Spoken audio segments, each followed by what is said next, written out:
Здруженијето на лица со хендикеп Полио Плюс остро реагира поради емитувањето на спотот "Вака никогаш не било" на фронт за Европска Македонија. Од оваа здружение бараат спотот да престане да се прикажува, зашто се злоупотребуваат ранливите групи и се стигматизираат хендикепираните лица.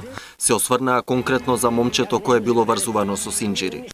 Тоа што е прикажано во спотот не е точно, значи со пораката никогаш не било полошо, барем во овој дел никогаш не било ни подобро.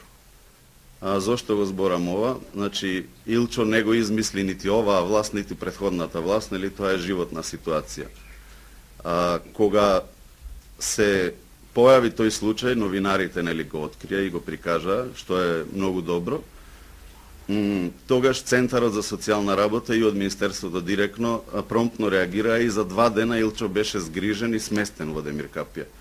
Ова е важно затоа што во тоа време и сега постои забрана за сместување или за упатување на лица со хендикеп во специјалниот завод Демиркапија, која што е направена заради поуспешно одвивање на процесот на деинституционализација. Од Полио Плюс вела дека државата само последните неколку години многу придонела за подобрување на животот на лицата со хендикеп. Над 80 луѓе излегле од институциите и живеат во свој дом. Иако било предвидено на денешната пресконференција да се појават 5 невладени здруженија кои застапуваат различни категории граѓани прикажани во спотот. Револтот го искажаа само од Полио Плюс. Останатите најверојатно поради притисоци не дојдоа. Ја точно причините не ги знам, колку што разбрав, многу од нив ненадејано се разболеа или телефоните им останаа без батерија, па беа недостапни. Ова здружение реагирало и на друг сличен спот со хендикепирани лица кој бил нарачен од Министерството за финансии, пошто веднаш престанал да се прикажува.